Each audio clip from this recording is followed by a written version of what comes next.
So, you've seen the headlines. You've probably even played with the AI tools that are, let's be honest, changing everything.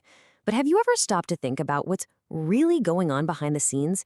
Like, what's the actual engine making all of this incredible stuff work? Well, today we're going to pull back the curtain on this unsung hero, this invisible powerhouse of the AI revolution, and it's called a vector database. Okay, so here's what we've got on top. First, we're going to tackle the huge problem that AI had to solve. Then we'll get into the really cool solution, thinking in vectors. After that, we'll compare the old way with the new way, so traditional databases versus vector databases. Then the fun part, where you're already using this stuff. And finally, we'll look at where this is all headed. Sound good? Let's jump in. All right, first up, AI's big problem. And believe me, it's a doozy. To really understand why vector databases are such a game changer, we have to start with a fundamental challenge they were designed to fix. And that challenge is, well, it's our world. How on earth do you get a computer, a thing that thinks in ones and zeros, to understand all the chaos and nuance of human life? I mean, really think about this for a second. You see a meme, right? And you just get it. You get the humor, the context, the whole vibe. But to a computer, it's just a bunch of colored squares, a grid of pixels.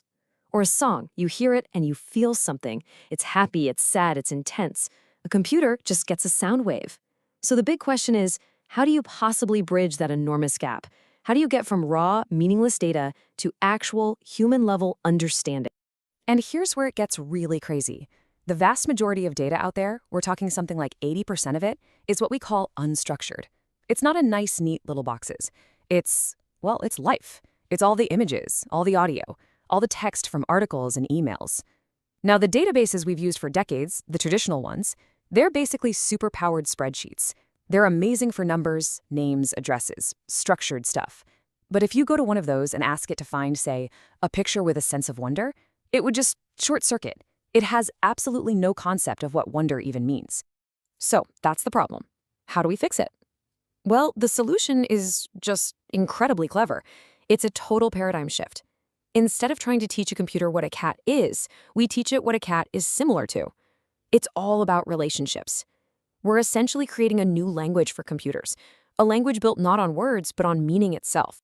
Okay, so the magic behind this is a little thing called a vector embedding. I know, it sounds super technical, but trust me, the idea is pretty intuitive. Basically, a powerful AI model looks at a piece of data, a word, an image, whatever, and it turns it into a big list of numbers. This list of numbers is the vector. But here's the cool part. It's not random. Each number in that list represents some quality or feature. So for the word king, you might have a high score for royalty, a high score for male, a high score for power. All those numbers together create a unique address, like a coordinate on a giant, invisible map of concepts. Yeah, I love this analogy because it just clicks. Think about your typical library, right? Books are sorted by the author's last name. Super logical, but not very helpful if you're looking for a certain feeling. Now, imagine a different kind of librarian. This one organizes books by their vibe, by their core ideas. So a sci-fi epic about saving a galaxy might be sitting right next to an ancient myth about a hero's quest. Why? Because they share a similar meaning. That's what vector databases do. They're the vibe-based librarians for all the world's data. Okay, so we have this brand new way of organizing the world by meaning. It only makes sense that you'd need a totally new kind of tool to handle it, right? You can't just shove this massive, complex map of meaning into an old-school database. It just wouldn't work. You need something custom-built for this job. So let's walk through how this actually works, step by step. First, you feed it some data. Let's say a photo of your cat sleeping in a sunbeam.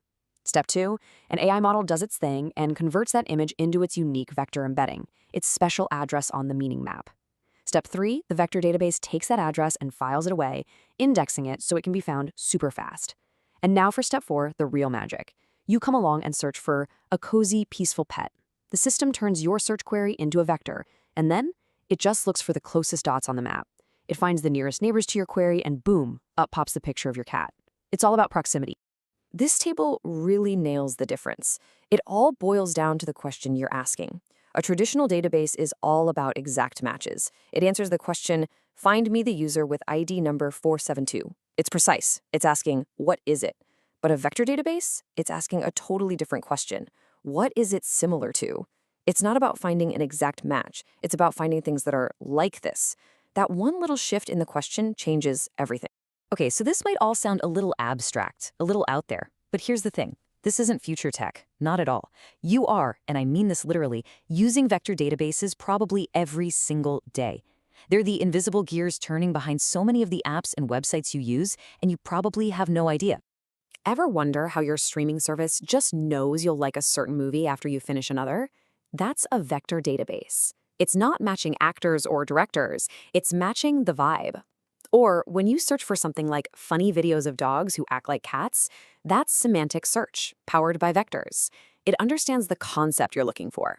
And generative AI, when you ask it to create a picture in a futuristic cyberpunk style, it's using a vector to understand what futuristic cyberpunk style even means. From product recommendations to fraud detection, seriously, it's the secret sauce everywhere. So what's the big takeaway here? Where is all of this heading? Well, it's taking us to a future that's all about semantic technology. And don't let the fancy word throw you off. Semantic just means it's about meaning. It's about understanding. And this is the part that really gets me excited. For the entire history of computing, we've been building databases of information, just lists of facts. But now, by organizing everything by its relationships and its context, we're not just storing data anymore, we're storing understanding. It's a fundamental shift from a library of facts to a library of wisdom. And the potential that unlocks, well, it's hard to even wrap your head around. So I want to leave you with this one final thought. For so long, the biggest hurdle for computers was dealing with our messy, gray, nuanced world. They were great at math, but terrible at poetry. But now we're giving them the tools to understand context, to get the vibe, to see similarity. We're teaching them what things feel like. So the question is no longer, can they understand us?